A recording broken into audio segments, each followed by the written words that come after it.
Oke. So, mmm, kita kita memulai sosial media maksudnya kita memulai perkuliahan pagi, mmm, dengan melihat pertama adalah kita perlu melihat media, terutama sosial media itu adalah sebagai sebuah kekuatan sosial dan politik. Kenapa? Karena kalau misalnya kita lihat, mmm, ya teman-teman adalah generasi Z yang apa, yang sangat mahir ya, bisa dibilang sangat mahir dengan sosial media ya, dengan perubahan sosial media. Karena kalau misalnya saya ingat, awal mula munculnya sosial media, apa ya, mungkin pertama Facebook ya, 2006 ya. 2006 itu Facebook, kemudian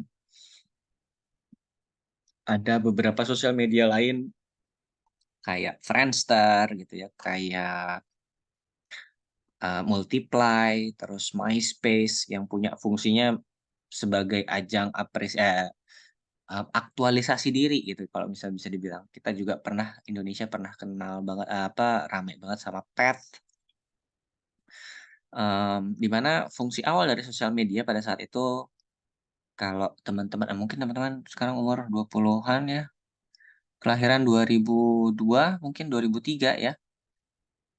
Jadi kayaknya belum ya megang sosial media ya di tahun-tahun 2007, 2008 mungkin ya. Nah, media sosial pada saat itu awalnya punya fungsi adalah sebagai ajang aktualisasi diri. Kita punya page sendiri gitu. Facebook dulu saling kirim-kiriman message, bukan message, wall ya dulu sebutannya. Saling kirim-kiriman wall dan sebagainya gitu ya. Dan kemudian Twitter 2009 Twitter muncul, awalnya tidak seperti saat ini. Tapi kemudian kita melihat, eee, banyak sekali perubahan-perubahan fungsi dan peran yang dimainkan oleh sosial media, terutama dalam konteksnya, dalam kehidupan sehari-hari manusia, yang awalnya adalah menjadi dari ajang aktualisasi diri, kemudian hingga saat ini kita memiliki, preferensi preferensi untuk menggunakan sosial media sebagai pintu utama akses terhadap berita. Misal, what is happening gitu ya, kalau kita buka Twitter kan karena itu always, real time ya, ya walaupun sekarang nggak terlalu real time juga gitu karena ada apa namanya, ada 2 timeline. Nah, mmm, dari situ kita misalnya pengen mengakses berita what is happening around us, what is happening in other parts of the world.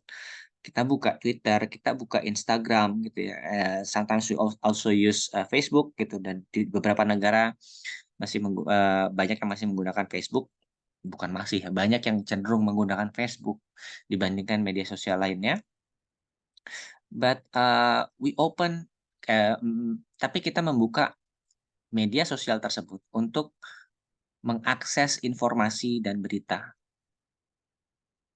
Apa yang terjadi di Palestina, apa yang baru saja terjadi misalnya dalam konflik, Palestina dan Israel. Apa sih yang sedang terjadi dalam isunya perubahan iklim? Apa sih yang terjadi, apa sih yang, baru saja terjadi dalam konteksnya pemilu di Indonesia gitu ya. Yang artinya apa? Ada perubahan perilaku nggak cuman jadi, peru eee eee, perubahan fungsi dari sosial media itu sebagian besar sangat dipengaruhi oleh perubahan dari perilaku penggunanya, yaitu adalah manusia itu sendiri. Misalnya ini saya ambil contoh di Amerika Serikat, sebuah penelitian dari Pew Research di tahun 2018 memperlihatkan bahwa dari berbagai, media sosial yang digunakan oleh warga negara Amerika Serikat, ternyata misalnya Facebook itu, 70% dari apa namanya, yang menggunakan, Facebook gitu ya, dari seluruh warga Amerika Serikat ternyata 70% menggunakan Facebook. Dan dari 70% tersebut, 50% yang menggunakan 50% dari warga Amerika Serikat menggunakan Facebook untuk mendapatkan berita. Yang kalau kita lihat ke sebelumnya, tahun 2010 mungkin ya, itu berita utamanya didapatkan dari, di media massa, TV, surat kabar, radio, dan sebagainya. Tapi dengan perubahan perilaku dari masyarakat ini, kemudian misalnya kita lihat, YouTube gitu ya, Twitter, Instagram, ini hanya limited di Amerika Serikat ya, nggak di Indonesia. Karena kalau menurut saya mungkin di Indonesia, mungkin Twitter atau Instagram yang akan lebih banyak, penggunaan akses terhadap berita, tapi kita nggak tahu, kita harus harus ada penelitian baru nih untuk melihat hal ini. Nah, mmm, hal ini memperlihatkan memang, mmm, artinya ada perubahan perilaku dari masyarakat terhadap penggunaan media sosial. Yang awalnya media sosial berfokus kepada aktualisasi diri fungsinya, yang artinya tidak punya dampak politik yang sangat besar gitu ya. Kemudian menjadi, ajang untuk akses berita dan kemudian bertransformasi lagi untuk menjadi ajang propaganda dan ajang, ya berbasis kepada viralitas itu ya, dan juga menjadi ajang untuk pertukaran pikiran dan sebagainya. Namun tentu perlu kita pahami bahwa perubahan lingkungan terkait pemberitaan yang tadinya berbasis kepada media massa, kemudian berubah menjadi, aksesnya lebih banyak kepada media sosial, itu nggak berarti secara langsung akan ada konsekuensi politik. Tetapi, kita bisa melakukan hipotesis bahwa ada konsekuensi politik dari perubahan perilaku penggunaan media sosial ini. Kenapa? Karena, mmm, kalau kita lihat misalnya perkataan dari Edmund Burke yang bilang bahwa media adalah elemen keempat yang makin ke sini makin penting dibandingkan dengan trias politika pemerintahan yang demokratis. Tentu teman-teman tahu kalau kita ngomongin trias politika, kita ngomongin tentang lembaga legislatif, eksekutif, dan yudikatif gitu ya. Legislatif kita berbicara DPR, MPR, eksekutif kita berbicara tentang, kepresidenan, dan yudikatif kita berbicara tentang Mahkamah Agung. Nah, kenapa Edmund Burke kemudian bilang bahwa elemen keempat yang lebih penting itu adalah media?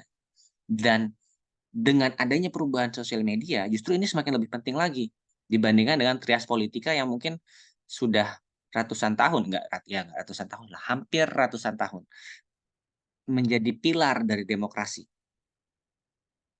Edmund Burke bilang bahwa dalam dalam secara prinsip media, terutama media sosial pada saat ini, itu menyediakan platform untuk saling bertukar pandang yang lebih efektif lagi.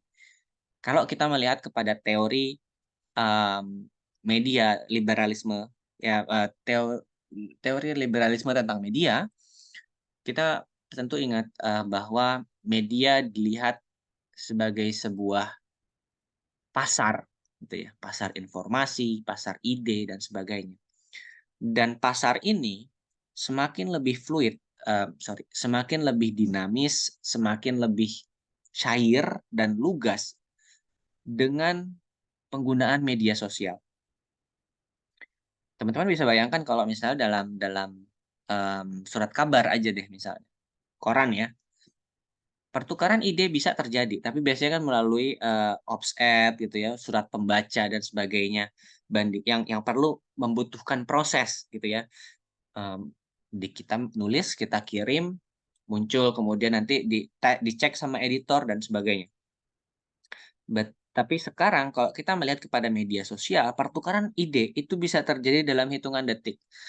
Ada yang viral, ada yang setuju, ada yang nggak setuju, berdebat di sosial media dan sebagainya.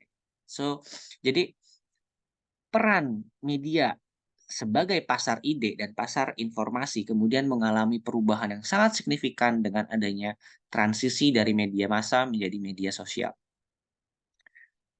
Kemudian, mmm, media dalam konteks, pemerintahan demokratis juga menyampaikan keprihatinan para pihak yang dirugikan dalam lanskap politik. Misalnya kita lihat adalah bagaimana kalau zaman media massa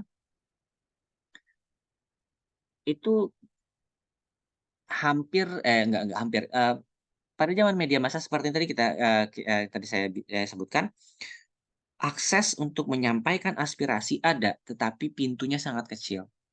Yang artinya apa? Kayak misalnya apa yang terjadi dengan kasus-kasus seperti misalnya Rempang, terus apalagi, Papua misalnya. Mereka memiliki platform untuk menyampaikan informasi bahwa mereka dirugikan secara politik. Tetapi platform ini sendiri itu memiliki pintu yang sangat kecil dan bahkan tidak tidak jarang juga berkaitan erat atau memiliki, kaitan dengan penguasa politik yang melakukan, yang merugikan para pihak-pihak ini tadi.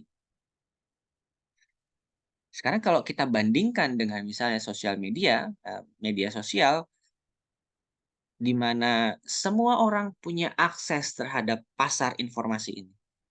Yang artinya adalah tidak saja aktivis, tidak saja, pengambil kebijakan yang peduli dengan isu-isu tertentu, tetapi korban itu sendiri bisa langsung membentuk narasi mereka di dalam, pasar ide ini. Kita melihat bagaimana misalnya tidak hanya aktivis Rempang, tetapi juga masyarakat yang berada langsung di Rempang itu untuk misalnya menyampaikan narasi versi mereka, kemudian terjadi pertarungan ide, terjadi pertarungan, narasi di dalam sosial media antara warga Rempang dengan pihak-pihak dari pemerintah misalnya, atau dalam isu-isu lain gitu ya. Mmm, Kendeng misalnya, Papua gitu ya, Papua sekarang misalnya punya Jubi.com dan so on dan sebagainya. Yang artinya akses terhadap pihak yang tertindas itu menjadi akses akses pihak yang tertindas kepada sosial media atau kepada media massa in general, itu menjadi lebih besar. Dan ini memberikan peran yang, memberikan, dampak yang sangat signifikan terhadap perkembangan demokrasi di negara-negara, nggak cuma di Indonesia gitu ya. Kita melihat misalnya apa yang terjadi di Palestina dengan Israel saat ini. Bagaimana, mmm, saya punya pertanyaan sebenarnya nanti di akhir, tapi oke deh, kita bahas ya. Misalnya adalah bagaimana sebelum 2023 sebenarnya Israel itu kan sudah melakukan hal yang sama di Palestina dalam kurun waktu 75 tahun. Tapi kemudian kenapa kemudian terjadi perubahan opini terhadap konflik ini yang secara masif, terutama digerakkan oleh generasi Z, generasi teman-teman, adalah karena adanya laporan-laporan atau adanya akses dari pihak-pihak Palestina yang sebagai yang tertindas dalam konteks ini, untuk memberitakan atau menyampaikan narasi mereka. Dan ini penting dalam konteks demokrasi. So, jadi kita melihat dalam konteks global itu sendiri, kita melihat terjadi perubahan tektonik ya dalam tanda kutip. Artinya dalam skala yang sangat besar dan ini bisa sangat mempengaruhi, eee eee eee eee eee, dasar-dasar dari politik internasional sendiri terkait dengan demokratisasi politik internasional, hukum internasional, dan sebagainya dalam konteks Israel dan Palestina. Ini adalah sebuah hal yang sangat menarik untuk dilihat. Atau yang ketiga misalnya, kenapa elemen, media media massa dan bahkan sosial media disebut sebagai elemen keempat yang justru lebih penting dibandingkan dengan trias politika tradisional, adalah, kemampuan para pihak untuk mengkomunikasikan perkembangan peraturan perundang-undangan. Kita melihat bagaimana Indonesia juga sempat, eee menyaksikan, satu episode terkait dengan perundang-undangan, dengan UU Cilaka, sorry, mmm, iya disebut dengan UU Cipta Kerja gitu ya, Pak namanya. Dengan Undang-Undang Cipta Kerja, adanya gerakan mahasiswa yang anti dengan Undang-Undang Cipta Kerja. Karena begitu banyaknya pasal-pasal yang dianggap, merugikan, dan bertolak belakang dengan semangat-semangat demokrasi. Dan juga, ya bahkan bisa dibilang semangat-semangat Pancasila, keadilan sosial, kemanusiaan yang adil dan beradab, itu kan. Nah, kita melihat bagaimana sosial media menjadi dasar atau menjadi pusat pergerakan, pusat komunikasi perkembangan peraturan perundang-undangan dan menjadi, pemicu adanya dialektika terhadap perundang-undangan yang selama ini kita nggak punya akses langsung. Ya, mungkin terbatas hanya ke beberapa aktivis yang megang langsung gitu ya, yang berkaitan langsung dengan pembahasan undang-undang tersebut, isunya tersebut.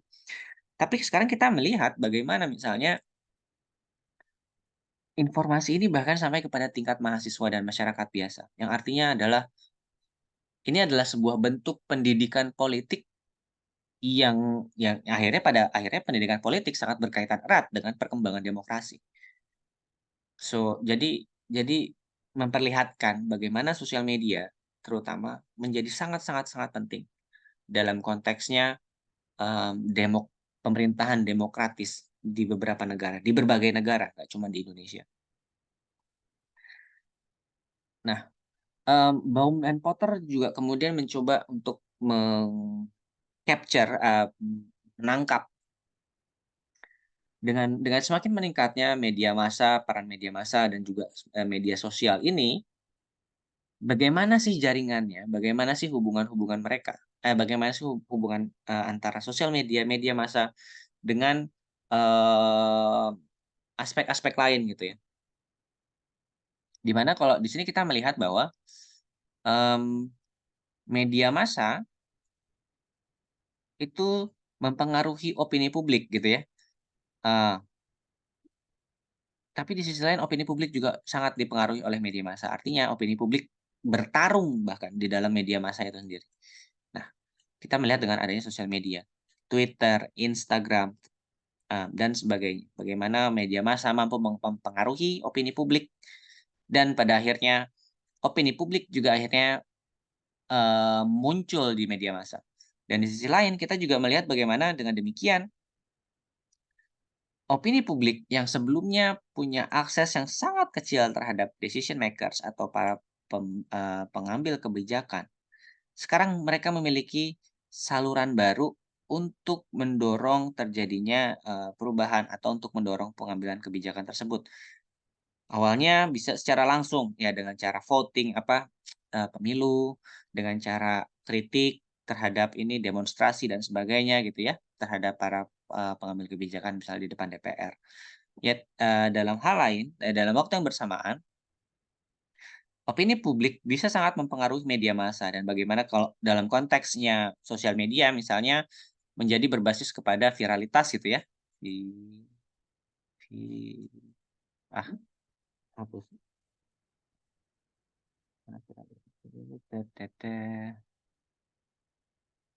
Nah, berbasis kepada viralitas, yang dengan demikian, dalam konteks, Indonesia aja misalnya,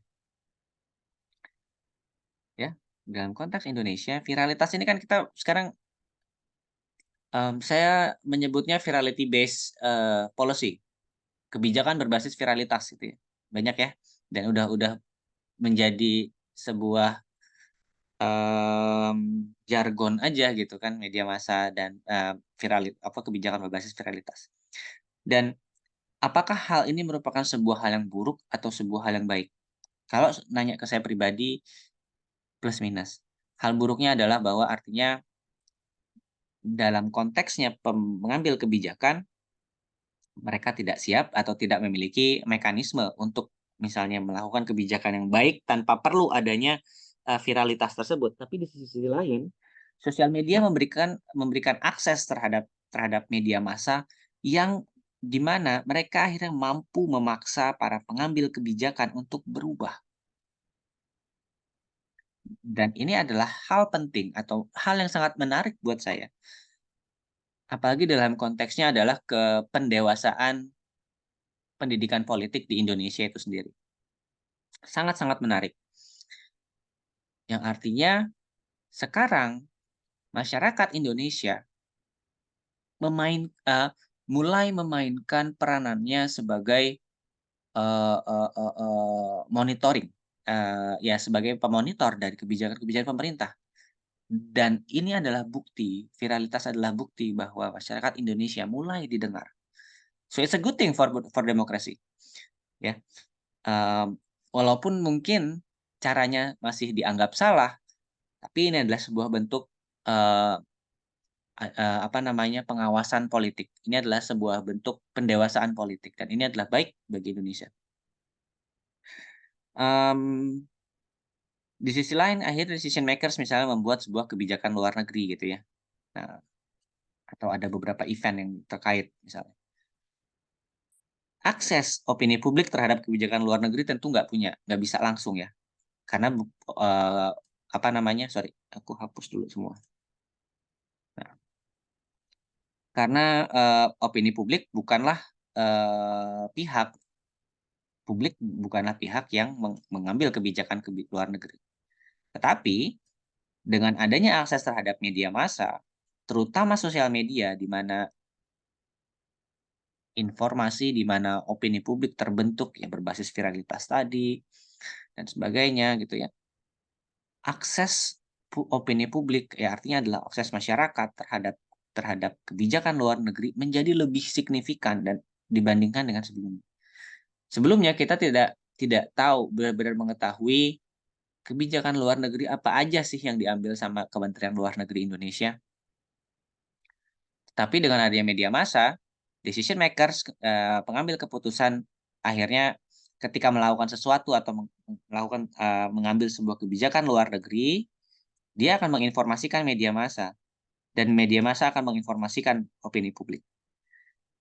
Atau ketika event terjadi, misalnya Israel dan Palestina gitu ya, dia akan menginformasikan opini publik dan opini publik akan menggunakan baik jalurnya, apa namanya, melalui jalurnya, kepada pengambil kebijakan langsung atau melalui media massa untuk menekan dan membentuk kebijakan-kebijakan dari para pengambil kebijakan. Yang akhirnya foreign policy, kebijakan luar negeri juga menjadi dipengaruhi oleh opini publik. Foreign actors bagaimana? Aktor-aktor asing. Aktor asing juga memiliki peran karena aktor asing itu juga mampu mempengaruhi opini publik, terutama juga melalui media massa. Foreign actors atau, dalam konteksnya ini media tradisional, dia hanya menginformasikan terhadap aktor-aktor luar negeri. Tetapi, kalau dalam konteksnya sosial media, foreign actors can also influence social media or mass media, gitu. Yang artinya apa? Aktor luar negeri akhirnya menjadi mempunyai akses terhadap opini publik di sebuah negara. Contohnya apa? Contohnya adalah dengan, pemilu yang terjadi di Amerika Serikat tahun 2016 gitu ya. Bagaimana, Amerika Serikat kemudian saat ini mengeluarkan berbagai bukti terkait adanya intervensi asing, mmm, terkait dengan pemilu, di mana, beberapa agen negara menggunakan Facebook Ads atau, iklan-iklan di Facebook untuk membentuk opini-opini masyarakat Amerika Serikat, yang akhirnya kemudian mereka menggunakan sosial media untuk menyampaikan pilihannya dan sebagainya, yang pada akhirnya memilih siapa yang menjadi pengambil kebijakan, yang pada saat itu adalah, Trump ya. Jadi Trump, di mana sebelumnya digadang-gadang yang akan memenangkan adalah Hillary Clinton. Yang artinya tentu akan mengubah, lanskap kebijakan luar negeri itu sendiri. Nah, ini adalah sebuah, penggambaran yang cukup menarik dan ini,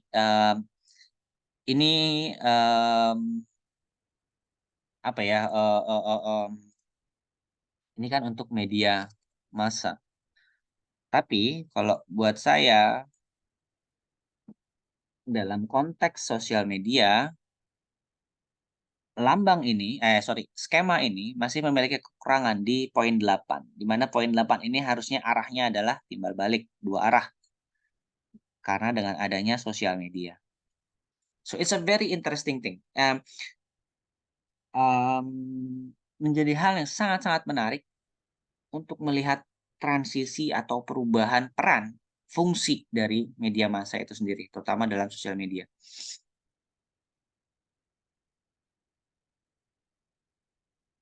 Nah, kemudian, sebentar, kalau kita lihat ini media massa itu fungsinya seperti ini gitu ya, hubungan-hubungan dengan aktor lain seperti ini, dengan fungsi-fungsinya, tapi kita juga melihat bagaimana di dalam media massa itu sendiri, atau dalam sosial media itu sendiri, itu punya network atau jaringan-jaringan tersendiri. Oke, bentar saya nanya, ada yang pertanyaan. Jika aktor internasional memberikan informasi yang salah atau hoax, apakah ada sanksi atau teguran? Apa ada regulasi yang mengatur bagaimana informasi disebar? Dalam konteks sosial media, depends, ya maksudnya jadi tergantung kepada media massa atau, sosial media. Nah, so far hingga saat ini, saya belum menemukan ada peraturan spesifik atau hukum internasional spesifik yang mengatur tentang disinformasi dan misinformasi. Kalau Syuaib terkenal, kalau misalnya ya teman-teman tertarik, saya bisa ngundang teman saya yang spesialisasinya di hukum hukum internasional terkait misinformasi dan disinformasi, dan propaganda sebenarnya. Jadi, mmm, aktor internasional memberikan informasi yang salah atau hoax ini adalah propaganda kan, ya. Nah, sanksi atau teguran tidak ada, tetapi dalam beberapa konteks hal ini bisa dilihat sebagai sebuah intervensi terhadap kedaulatan sebuah negara. Dan argumentasi intervensi terhadap kedaulatan sebuah negara ini bisa menjadi sebuah hal yang cukup serius, di bawah hukum internasional dan politik internasional. Kenapa? Karena prinsip kedaulatan, sovereignty principle gitu, adalah prinsip yang paling dasar dalam hukum internasional atau dalam hubungan internasional. Sehingga dengan demikian, tergantung kepada tingkat keparahannya, maka sanksi atau teguran nggak ada, tetapi reaksi dari negara lain mungkin ada. Kita lihat misalnya bagaimana dengan, apa yang terjadi di era Perang Dingin. Bagaimana perang propaganda, ya itu mengeskalasi ketegangan antara, Uni Soviet dengan Amerika Serikat. Dan propaganda ini kan seringkali juga hoax ya, mmm, atau informasi yang salah. Apa yang terjadi dengan Hillary Clinton, dengan, Donald Trump itu kan terjadi, dari internasional tidak ada teguran karena, itu tadi tidak ada satu peraturan internasional atau perjanjian internasional yang secara spesifik ngomongin tentang propaganda antar negara. Karena kenapa seperti itu? Bukan berarti karena tidak efisiennya hukum internasional ya, although we see that now gitu ya, atau kita sekarang sedang melihat, tetapi adalah karena propaganda melalui media sosial itu merupakan sebuah hal yang baru muncul dalam kurun 10 tahun terakhir. Kita melihat, tentara-tentara, hacker gitu ya, pasukan, sorry, nggak ngomong tentara. Pasukan hackers atau pasukan misinformasi, disinformasi, bot-bot dan sebagainya, itu kan sebuah fenomena yang baru terjadi, paling lama itu 10 tahun terakhir, semenjak munculnya media media sosial. Nah, jadi, mmm, a very new thing dan belum ada peraturan atau perjanjian internasional yang secara spesifik ngomongin hal ini, tapi kita bisa melihat ini dari sebuah intervensi terhadap kedaulatan dan ini yang sering digunakan oleh Amerika Serikat. Misalnya oleh Amerika Serikat, mereka menggunakan argumentasi intervensi kedaulatan dan kalau sudah mengklaim ada kata kedaulatan, hal ini bisa berarti hal yang sangat serius, gitu ya. Jadi begitu, sanksi teguran nggak ada dalam konteks internasional, regulasi bagaimana informasi nggak disebar nggak ada, yang ada adalah panduan atau guidelines yang teman-teman baca waktu, kemarin, terkait dengan, apa namanya, aduh kok lupa judulnya, One World Many Voices lah itu ya, yang laporan itu ya. Nah, itu memberikan panduan, tapi panduan kalau teman-teman udah ngambil kelas hukum internasional adalah sebuah soft law, artinya tidak mengikat dan tujuannya emang tidak untuk menjadi sebuah peraturan, tapi untuk mengubah perilaku. Berbeda dengan, mmm, perjanjian internasional yang memang untuk mengatur ya, ada sanksi di sana ya, dan secara langsung, secara memaksa mengubah perilaku negara. Tapi kalau guidelines, berbeda. Nah, saya coba balik lagi, mungkin, gimana kalau misalnya kalau masih ada pertanyaan lanjutan sambil diketik juga nggak apa-apa. Oke, nah dalam ini saya mau ngasih kenalin nih karena nggak banyak, HI di Indonesia yang ngomongin hal ini. Mmm, dalam hal yang sebelumnya kita lihat gitu, kita melihat ada hubungan antar ini ya, ada apa namanya, ya mempengaruhi apa dan siapa seperti apa. Itu bisa termasuk ke dalam social media analysis. Bagaimana sosial media memainkan peranannya misalnya dalam, konstelasi politik. However, kemudian kita melihat pertanyaannya misalnya, kalau di dalam sosial media tertentu, siapa sih akun yang paling berpengaruh? Dia punya jaringan ke siapa sih? Siapa sih, corong-corong ininya, corong-corong pembesar suaranya gitu. Kayak kalau kita buka Twitter gitu ya, mmm, kita kenal ya sama istilah sama bot, istilah sama buzzer gitu ya. Tapi kan buzzer ini ada yang punya komando, betul nggak? Buzzer ada yang punya komando, dan komando-komando ini ya supervisor-supervisor ini juga tentu pasti, ada lagi yang di atasnya.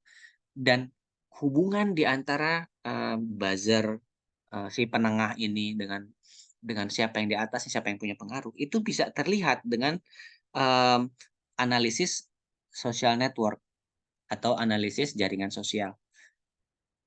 Ini awalnya adalah sebuah pendekatan yang dipakai di IT, di informatika ya, teori teknik informatika, sorry. Yang tapi kemudian mulai diaplikasikan dalam ilmu sosial dan memainkan peranan yang cukup penting. Bukan peran cukup penting, mmm, mulai memperlihatkan kegunaannya yang cukup, unik untuk memperlihatkan jaringan hubungan. Misalnya ini ada Syuaib gitu ya, Syuaib bilang ngegosip nih ke A misalnya, siapa? Ke A misalnya, ke Frina gitu, Frina. Syuaib ngobrol ke Frina, bla bla bla bla bla bla bla, informasi. Tapi kemudian kamu, Frina juga ngasih tahu ke siapa misalnya, ke Aulia misalnya. Oh, Aulia kemudian ngasih tahu ke Adinda, ke Abner, wah ngasih taunya banyak nih. Dan ini juga dia mengkonfirmasi lagi tadi ke Syuaib, "Tadi bener nggak, gosipnya kayak gini-gini?" Sampai Syuaib akhirnya, bingung gitu, kok misalnya, mmm, Keisha tahu ya gosipnya, dari mana? Ya karena Syuaib ngasih tahu ke Frina, ngasih tahu ke siapa lagi tadi, ke Aulia gitu ya, tapi juga ngasih tahu ke Aura, Aura ngasih tahu juga ke Kesha gitu. So, jadi siapa pembesar suaranya yang paling ini? Oh ternyata, dari gosip tersebut, si corong gosipnya ternyata adalah Aulia gitu, karena Aulia ngasih tahu ke banyak orang, ke 4 orang dia ngasih tahu. Seintens apa dia ngasih tahu, itu juga itu kan ada yang cuman selewat, ada yang sampai gosipnya berjam-jam gitu untuk ngasih tahu gosipnya ya, ngeceritain gosip. Yang artinya apa? Ini hanya contoh ya, contoh jangan diambil hati ya, sorry ya. Mmm, artinya dengan mengaplikasikan social network analysis, kita bisa mengetahui gitu, siapa sih dalam sosial media, dalam ilmu politik in general sekalipun, dalam dalam hubungan internasional in general, itu kan Indonesia misalnya, Kementerian Luar Negeri punya kerjasama dengan banyak pihak, dengan negara lain, dengan NGOs, dengan organisasi internasional, dalam isu perubahan iklim misalnya. Atau kita dalam isu perubahan iklim di Indonesia, itu kan banyak sekali aktornya. Tapi kita pengen tahu, siapa sih yang punya peranan penting? Selama ini kan kita selalu misalnya menggunakan argumentasi kalau misalnya anak HI ya, mmm, peran UNFCCC dalam membentuk agenda, perubahan iklim di Indonesia misalnya. Nah, itu biasanya kayak gitu ya, kalau judul-judul skripsi, judul penelitian seperti itu. Dan kita mengargumentasikan bahwa dia memiliki peran yang cukup penting.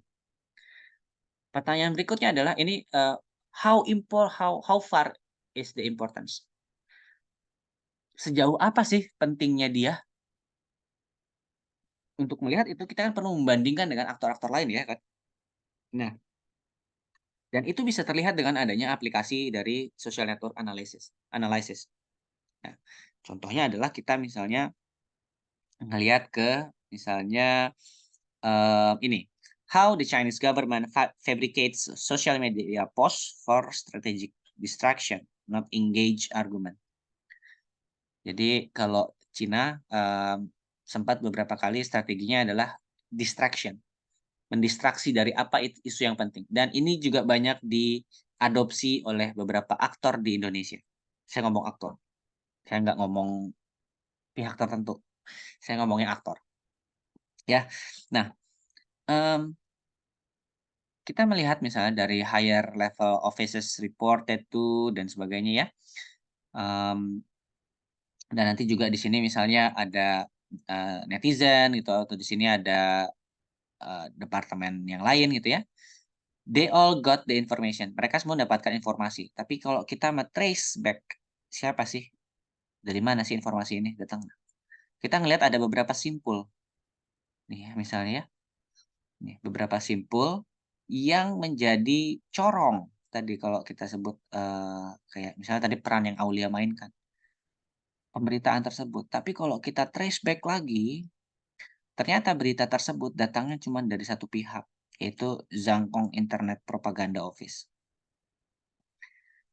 Dan dia menyampaikan ke begitu banyak aktor dan ini juga mungkin berkembang lagi sebenarnya gitu ya, jadi banyak banyak cabang-cabang lagi informasinya. Tapi kalau kita ambil contoh, dia akan melihat strategik, dia memiliki hubungan strategik dengan beberapa aktor ini gitu ya. Nah, di mana aktor-aktor ini yang kemudian menyampaikan distraction tadi ke pihak-pihak yang lain.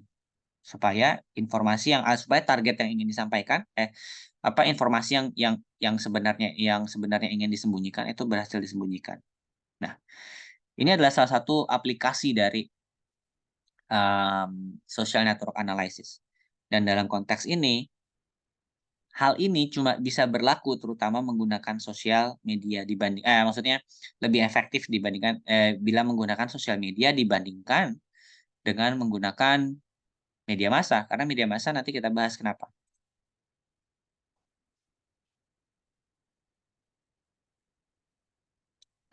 Mana nih? Ah, oke. Pertama adalah kita perlu melihat perbedaan antara media tradisional, media massa tradisional dengan media sosial.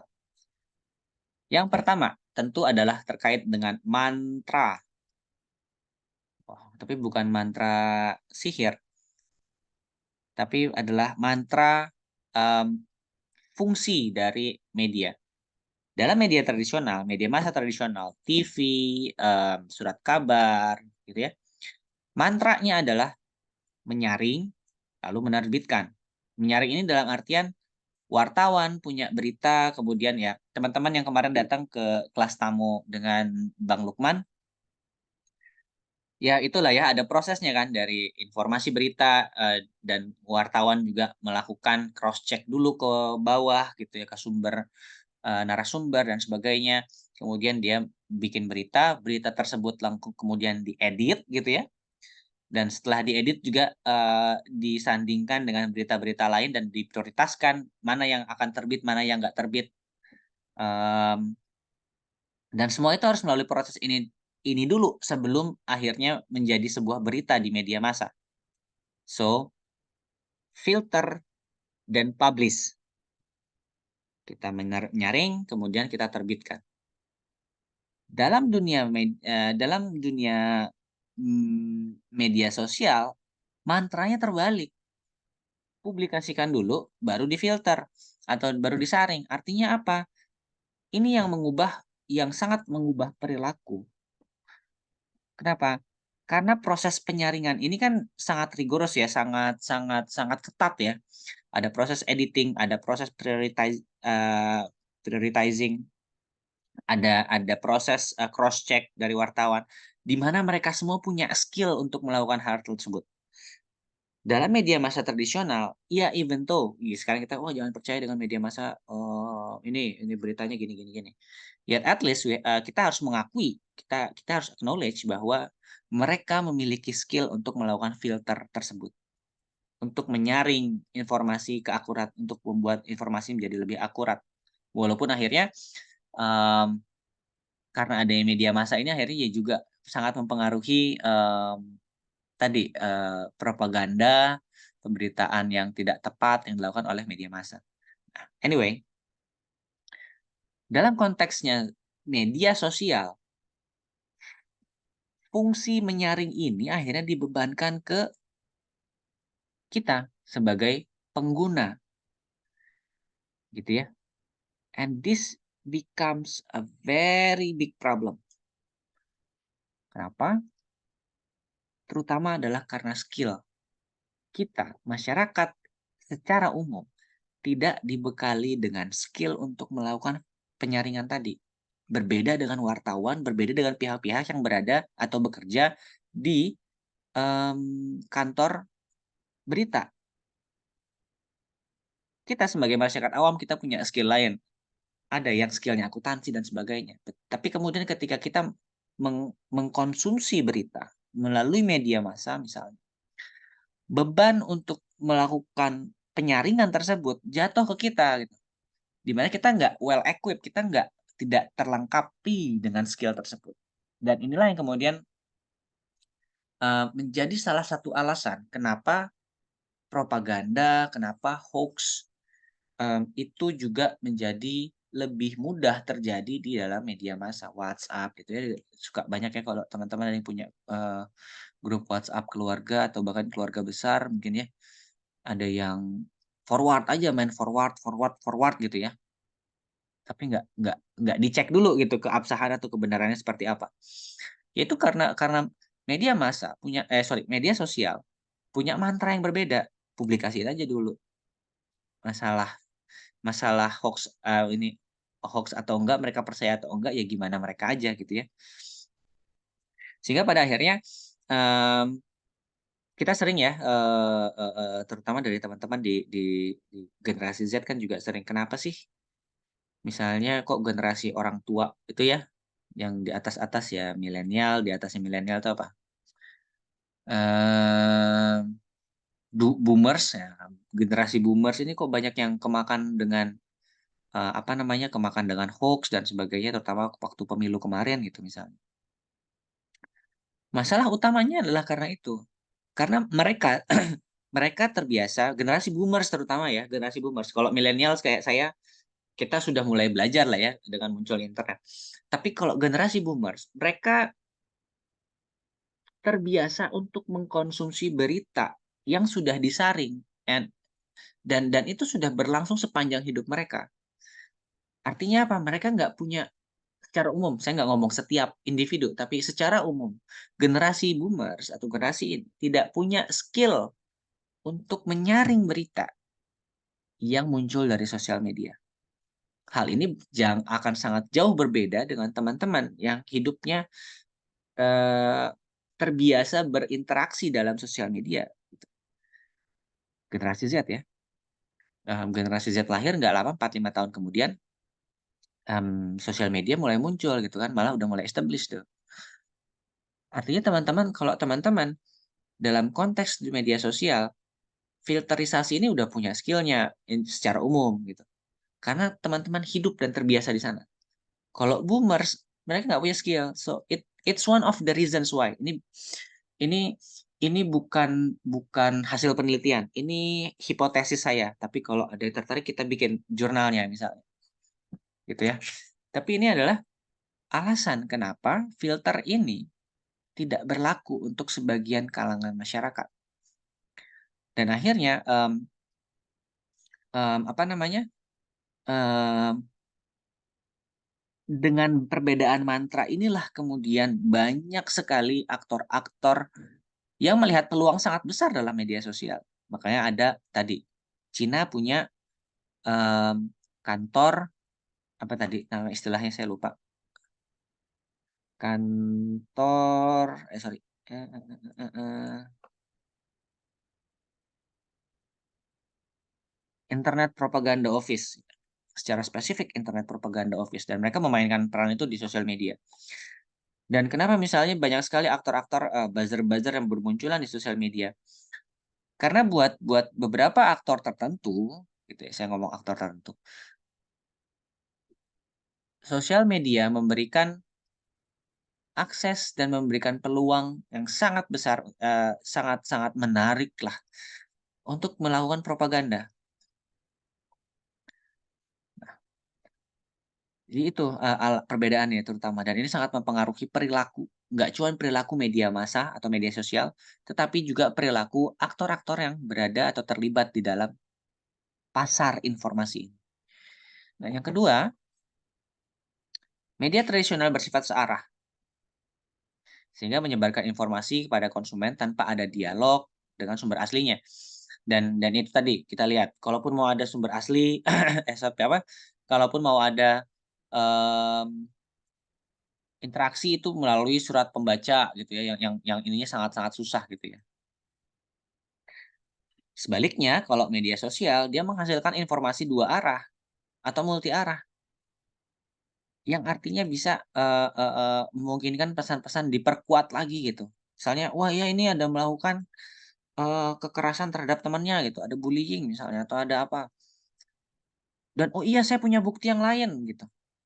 "Saya punya bukti yang lain saya punya bukti yang lain." Yang artinya pesan tersebut menjadi semakin lebih kuat dibandingkan dengan melakukan misalnya yang dilakukan oleh media massa. Dan inilah salah satu, mmm, kelebihan dan juga kekurangan dari media sosial. Kenapa? Ini kalau misalnya kalau fakta yang coba disampaikan. Tapi kalau propaganda tadi, ini kan buzzer-nya juga bisa memperkuat dan akhirnya, mmm, apa yang terjadi seperti di ini yang kemarin, yang tadi, di mana mereka bisa mengamplifikasi, mmm, propaganda tadi, gitu ya.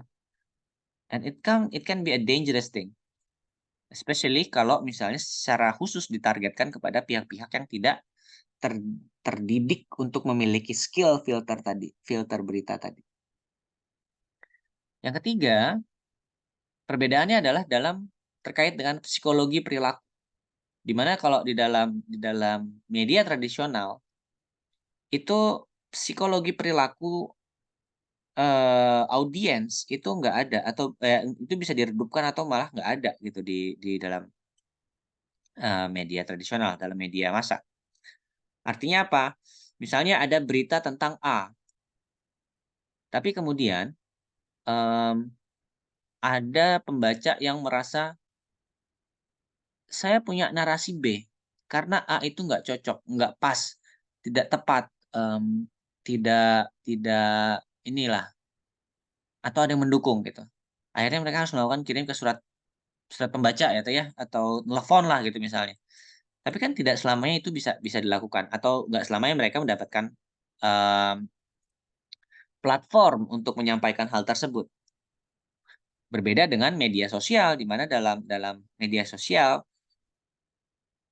posting tentang kucing aja bisa jadi viral banget gitu. Kenapa? Karena ada psikologi perilaku. Ada yang menyukai kucing banyak sehingga melakukan repost, komen, likes, dan sebagainya. Yang pada akhirnya mengamplifikasi berita itu sendiri. Walaupun misalnya, ya nggak tidak punya kepentingan langsung dengan foto kucing tersebut gitu ya. Sekarang kita ubah berita kucing atau foto kucing jadi berita propaganda. Kalau misalnya salah satu di antara teman-teman atau ya teman-teman punya pilihan preferensi politik tersendiri, misalnya ada milih calon A, B, C, D, E, F, G gitu ya. Dan kemudian, teman-teman, membaca satu postingan dari, tokoh tersebut atau dari partai politik si tokoh tersebut, dan teman-teman karena emang sudah punya preferensi tersebut, teman-teman melakukan ya reposting atau retweet atau apapun itu gitu ya, untuk mengamplifikasi berita tersebut. Walaupun berita tersebut misalnya belum tentu benar, atau itu hanyalah propaganda. Yang artinya apa? Psikologi perilaku teman-teman mempengaruhi bagaimana interaksi, bagaimana berita dan aktor itu berinteraksi di dalam media sosial. Dan hal ini tidak terjadi di dalam media massa. So, ini adalah tiga, tiga perbedaan antara media massa dengan media tradisional. Dan ini menekankan kepada bagaimana semakin pentingnya media massa, semakin fluid, dinamisnya media massa, dan di sisi lain ini adalah sebuah peluang besar bagi teman-teman sebagai aktor penggerak atau aktor perubahan ya kalau kita ngomong pakai bahasa pemerintah itu kan aktor perubahan dan sebagainya, generasi emas. In one thing, dalam satu sisi saya merasa ya teman-teman generasi Z memang benar-benar yang sangat adept, yang sangat mahir menggunakan, media massa, media sosial ini dan it shows bahwa, mmm, teman-teman punya potensi untuk ke situ karena you are the generations that live with it dan terbiasa dan punya punya modal yang paling banyak dalam konteks media sosial. Yang selanjutnya ini saya nggak akan bahas. Oke. Nah, sekarang kemudian adalah bagaimana media massa menjadi sebuah senjata perang, weapon of war. Nah, Clausewitz, ya von Clausewitz kita tahu semua ya namanya ya, von Clausewitz itu kalau yang belajar teori HI, realisme itu ya, von Clausewitz dan sebagainya. Beliau terkenal, mengamati bagaimana perang itu merupakan sebuah perpanjangan atau kelanjutan dari politik dengan cara lain. So, war is a politic in other means. Dan inilah yang memperlihatkan kan, pemikiran von Clausewitz ini yang akhirnya mempengaruhi pemikiran-pemikiran, hubungan internasional dalam konteks realisme misalnya. Ya bagaimana perang itu kemudian menjadi salah satu alat untuk mencapai kepentingan politik.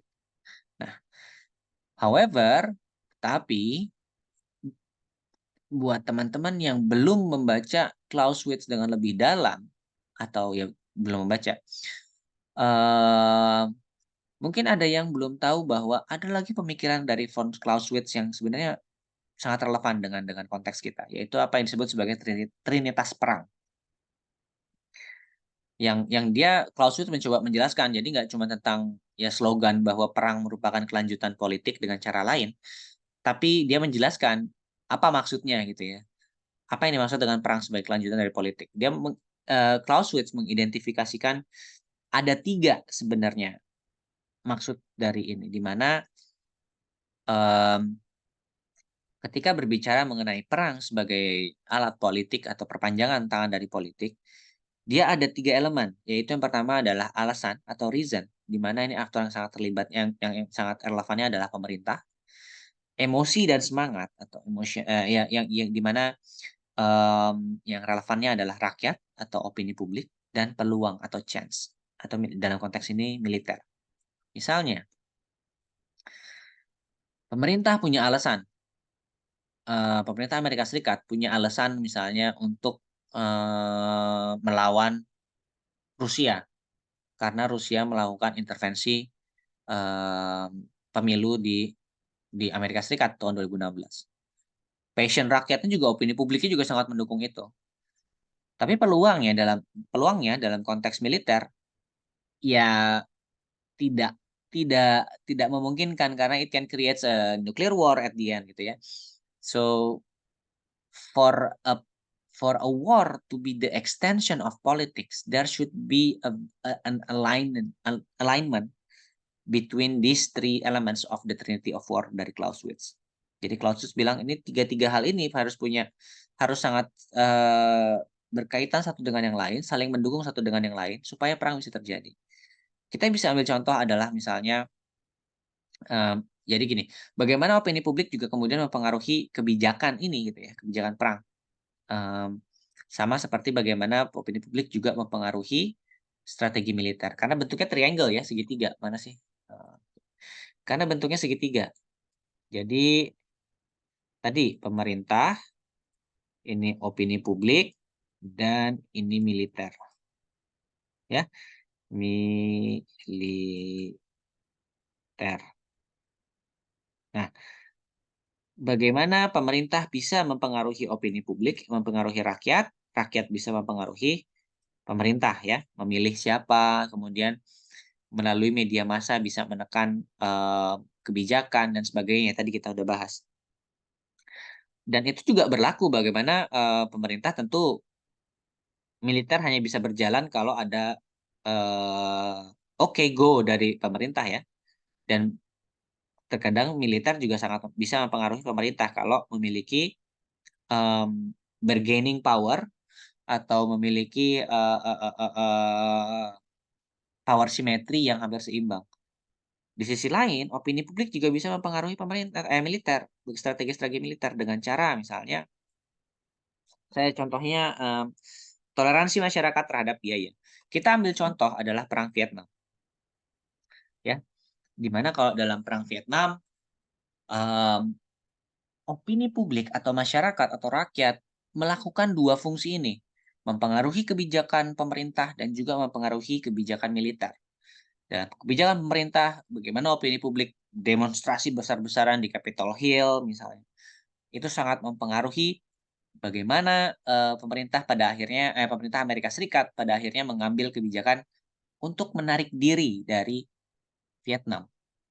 Dan di sisi lain, opini publik juga sangat mempengaruhi militer. Bagaimana dengan tekanan dari opini publik, military spending itu juga dikurangin akhirnya. Pada akhirnya semakin lama semakin dikurangin untuk penggunaan militer dalam konteksnya perang Vietnam. Sehingga sangat mempengaruhi dengan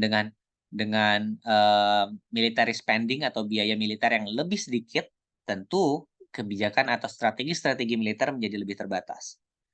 Nah, ini memperlihatkan bahwa dalam perang sekalipun, em, Trinity of War ini sangat berpengaruh. Kita melihat bagaimana alignment, kesesuaian Trinity of War ini dalam konteksnya Nazi Jerman misalnya, atau dalam konteksnya sekutu di Perang Dunia Kedua atau di Jepang. War can happen only if the alignment happen. Nah, meski demikian, dalam masa perang, sekali lagi dalam masa peperangan, penyebaran informasi itu nggak bertujuan untuk menakut-nakuti musuh. Because we are at war. Eee, kita punya, pihak yang berperang masing-masing punya alasan untuk berperang, gitu ya. Nah, tetapi dalam konteksnya masa peperangan, penyebaran informasi itu terutama dilakukan untuk meyakinkan masyarakat untuk menyetujui hal ini. Memperlihatkan pentingnya masyarakat dalam konteks peperangan. Atau dalam kasus negara sekutu kayak seperti Amerika Serikat gitu ya, penyebaran informasi dilakukan untuk mengakhiri netralitas. Kita melihat bagaimana tragedi September 11, 2001, WTC gitu ya, yang diserang Amerika Serikat. Dan tapi kemudian kita kalau teman-teman, ya mungkin teman-teman ada yang belum lahir ya, but if you read it again, misalnya kalau teman-teman ada yang membaca hal tersebut, eee, teman-teman akan melihat bagaimana dalam konteks perang Afghanistan, dalam konteks perang Irak, ya kita ngomongnya the global war on terror deh ya, strategi Amerika Serikat global war on terror, bagaimana Amerika Serikat kemudian berhasil dalam tanda kutip "menyeret" negara-negara sekutunya untuk ikut-ikutan perang ke Afghanistan dan ke Irak. Yaitu terutama dikarenakan bagaimana Amerika Serikat menyebarkan informasi yang berupaya untuk mengakhiri netralitas dari pihak-pihak atau sekutu-sekutu Amerika Serikat itu sendiri. Dibandingkan dengan penyebaran informasi untuk nakut-nakutin Al-Qaeda, Taliban, atau pemerintah Irak, gitu ya.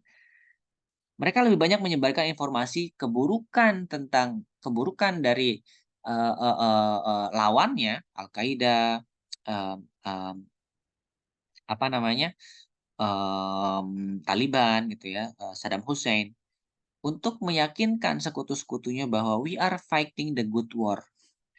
Bahwa untuk meyakinkan sekutu-sekutunya bahwa perang ini perang yang memiliki justifikasi antara the good gitu ya, sang baik melawan sang buruk. Walaupun Mmm, apa yang terjadi di lapangan belum tentu sama, tapi at least bagi Amerika Serikat, that's the information, itu adalah informasi yang ingin disampaikan oleh mereka. Nah, Dalam konteks ini kita juga melihat misalnya bagaimana ini yang paling gampang, kita lihat karena lagi terjadi. Apa yang dilakukan oleh Israel dalam dalam apa ya, yang dilakukan oleh kantor propaganda Israel, dalam kantor apa namanya, dalam konteksnya Palestina Israel ini, mereka kan seringkali membuat ya dan seringkali blunder, bagaimana mereka mencoba untuk menggambarkan, lawannya yaitu Hamas dan Palestina sebagai less than human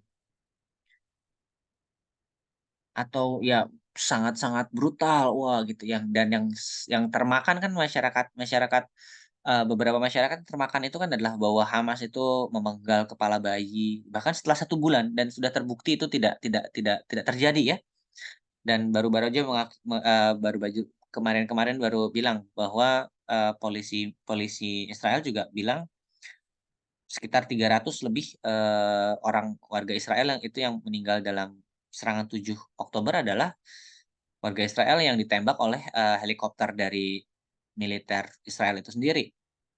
But it's not important for them, karena buat Israel, mereka berupaya untuk mengakhiri netralitas atau mendapatkan dukungan masyarakat, baik masyarakat di Israel sendiri ataupun masyarakat internasional, bahwa apa yang mereka lakukan itu justifiable, bahwa tindakan mereka terjustifikasi. Walaupun, eee, karena sosial media itu tadi, akhirnya, apa yang terjadi adalah justru sebaliknya. Bagaimana propaganda dilawan habis-habisan dengan fakta, yang disampaikan oleh ya, apa namanya, pihak-pihak yang berada di lapangan. It shows bahwa strategi itu tidak ditujukan untuk Hamas. Mereka tidak kantor propaganda Israel tidak melakukan strategi tersebut untuk menakut-nakuti Hamas atau menakut-nakuti warga Israel. Tapi jelas tujuannya adalah untuk mencari dukungan gitu, dan ini terlihat. Jadi salah satu bentuk implementasi atau salah bentuk kita analisis menggunakan Trinity of War-nya Clausewitz. Oke, eee eee eee, sebentar. Nah, sehingga akhirnya, terutama kenapa hal itu dilakukan adalah karena banyak sekali, dalam konteksnya sosial media, yang mengkonsumsi sosial media, mereka memiliki inchoate political preference. Artinya, inchoate adalah yang mengambang atau belum memutuskan pilihan. Banyak di antara teman-teman yang masih mengambang. Ini kalau dalam konteksnya, demokrasi atau pemilu disebutnya sebagai ada yang tahu? Disebut sebagai swing voters. Nah, kalau dalam konteksnya, mmm, apa? Kenapa nggak bisa? Sorry. Eh, nah, dalam konteksnya, demokrasi atau sorry, pemilu disebut sebagai swing voters. Ini adalah inchoate political preference. And it happens both in democracy and non-demokrasi. Bahwa penggunaan sosial media yang dilakukan oleh pihak-pihak yang pro demokrasi atau yang otoritarian, semuanya bertujuan untuk membentuk partisipasi politik, baik dalam konteksnya, domestik maupun internasional. Ya seperti apa yang dilakukan oleh Israel dan Palestina. Mereka masing-masing mencoba untuk mencari dukungan, ya artinya kan adalah dukungan itu kan artinya adalah partisipasi politik. Nah, secara simpel ini adalah, penggambaran peran dari sosial media as a moderator. Swing voters, bagaimana sosial media ini oleh, ya ini aktornya misalnya ya, aktor yang melakukan pemberitaan, mereka ingin mengubah inchoate political preference ini menjadi political participation. Ya dari swing voters menjadi voters. Nah, jika digunakan untuk tujuan yang tidak berbahaya, memang media sosial bisa meningkatkan partisipasi demokratik. Tapi, jika digunakan untuk tujuan yang jahat, bahasa Inggrisnya saya nggak tahu, apa disebutnya jahat ya? Malicious. Tujuan yang jahat atau malicious ini, dampaknya dapat menimbulkan distorsi, memperburuk ketidaksesuaian antara aspirasi demokratik dan juga kemampuan warga negara untuk mewujudkan aspirasi tersebut dan menciptakan kerugian-kerugian lain yang berbeda-beda dari skalanya terkait dengan konsumsi media. Ya, banyak yang percaya hoax, tapi kemudian gara-gara percaya hoax jadi berantem. Nah, ini kan punya punya kerugiannya berbeda-beda ya. Oke. Nah, ini adalah aktor, if we call the malicious actors. Dan siapa sih ancaman dalam penggunaan medsos ini? Kita bagi menjadi 3. Yang pertama adalah aktor berketerampilan rendah dan memiliki sumber daya terbatas. Nah, ini biasanya dilakukan oleh pihak-pihak yang mereka nggak tahu banyak, mereka juga ya pengguna individual, tapi berisik di sosial media, berisik menyampaikan informasi-informasi yang menurut mereka benar, walaupun misalnya belum tentu benar. Banyaklah, saya nggak perlu sebut nama di sosial media, banyaklah yang seperti ini ya. Nah, yang kedua adalah yang punya kemampuan moderat atau standar gitu yang lumayan di atasnya. Sehingga mereka bisa mulai membuat produk-produk yang cukup berbahaya terkait dengan demokratisasi media sosial. Misalnya spam web gitu ya, hackers-hackers gitu ya. Itu kan mereka punya kemampuan untuk melakukan hal tersebut. Tapi, dalam skala ya itu tadi melakukan hacking, kemudian, misalnya ada buzzer-buzzer gitu yang cukup punya follower dan sebagainya. So, mereka punya punya akses juga terhadap hal ini. Tapi yang paling berbahaya dan paling justru paling berbahaya tapi paling sering ditemukan, karena ancamannya paling besar adalah kelompok yang sangat terampil dan punya sumber daya besar.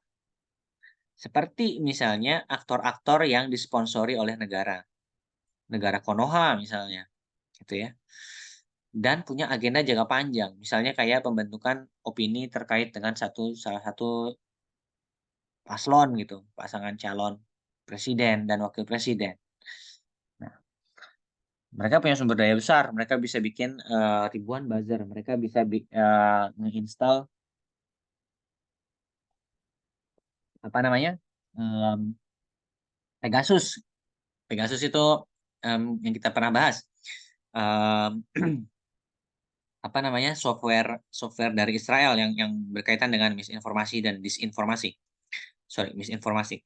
Nah, punya duit banyak untuk melakukan hal tersebut dan punya jangka panjang gitu. Tujuannya bisa bisa bertahun-tahun karena tujuan utamanya adalah propaganda. Atau bahkan nggak perlu propaganda deh, tadi, untuk penyesatan gitu ya, distraction. Nah, sehingga dengan demikian APT ini, kelompok yang sangat terampil dan punya sumber daya ini, mereka punya akses yang lebih besar terhadap algoritma-algoritma media sosial, walaupun mereka sangat dijaga algoritma ini, tapi tetap mudah dimanipulasi, ya itu kan viralitas kan kita sekarang sampai, mmm, diakalin atau dipelajari gitu ya.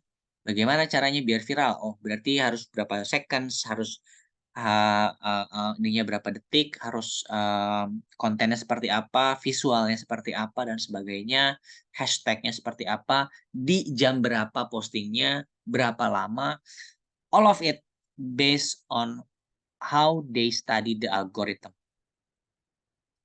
Sehingga meskipun algoritma berbasis kepada pasar, tetapi pasar tersebut, algoritma tersebut sangat rentan terhadap efek penargetan manipulatif.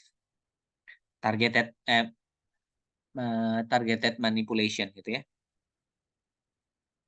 Nah, sehingga ya ini kayak misalnya AdSense gitu ya. AdSense ini kan dasar-dasar model algoritma AdSense ini yang kemudian digunakan oleh misalnya buzzer-buzzer gitu ya untuk menyebarkan hoax dan sebagainya.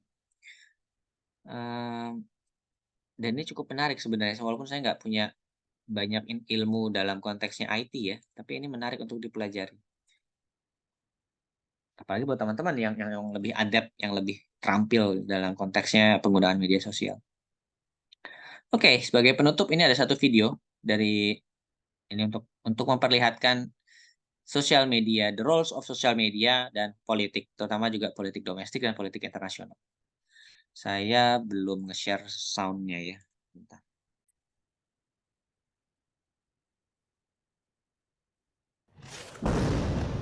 This is not the first war between Israel and the Palestinians, but it is the first to be reported in real time via social media.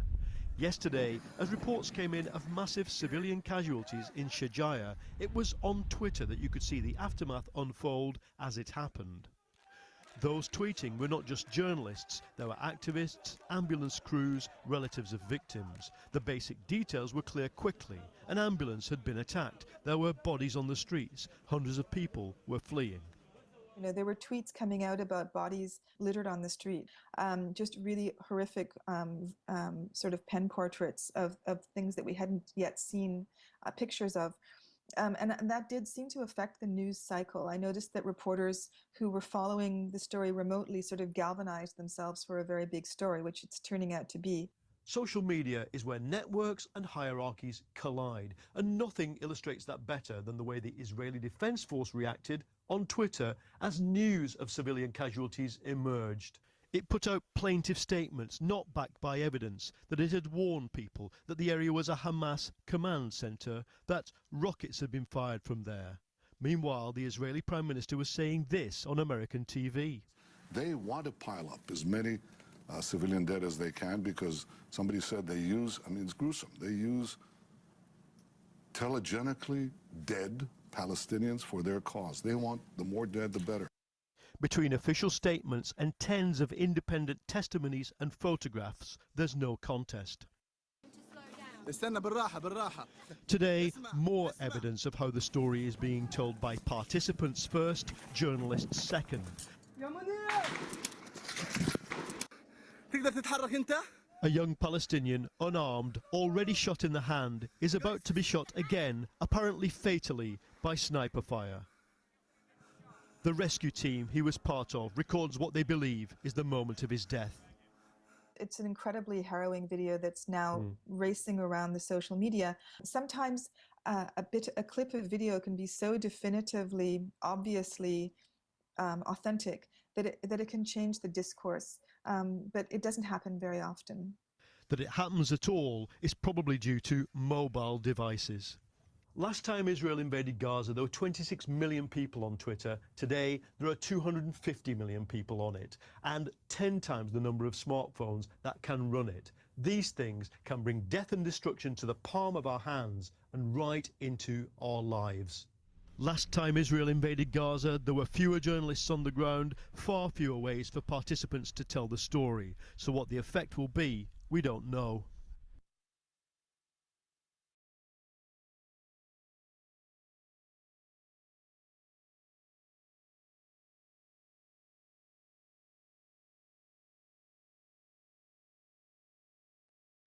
Oke.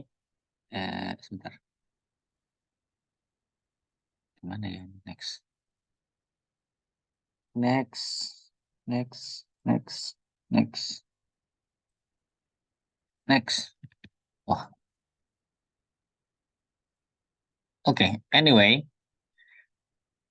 I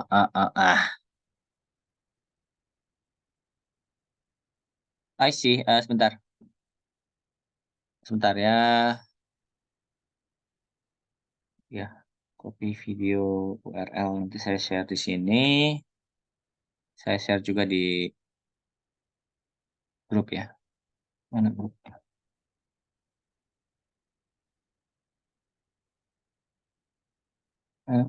Media.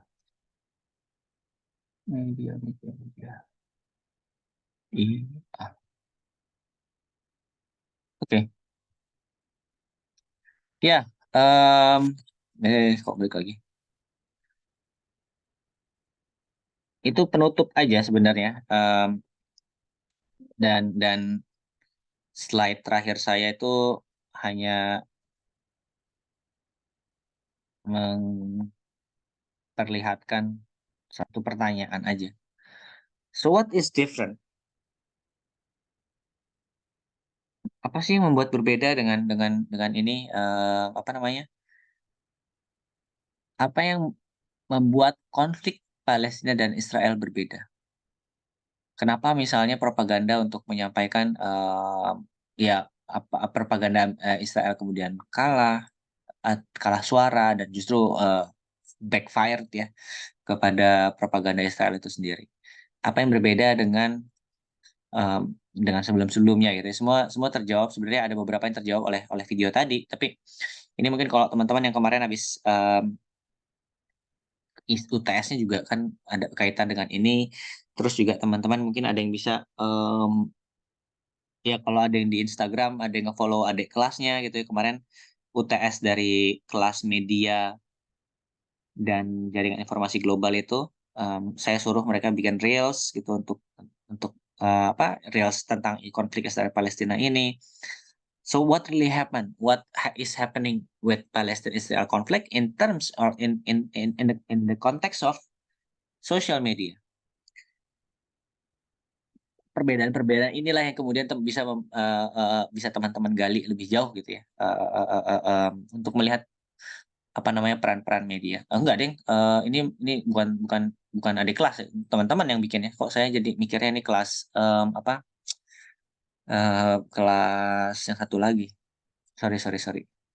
Ya, teman-teman bisa melihat perbedaan. Oke, nah, segitu aja dari saya minggu ini. Ada pertanyaan, ada diskusi, dipersilahkan. Kalau nggak ada, seperti biasa, kita sudahi perkuliahannya. Oke, kalau tidak ada, terima kasih teman-teman. Selamat pagi, selamat melanjutkan aktivitas. Terima kasih, Mas.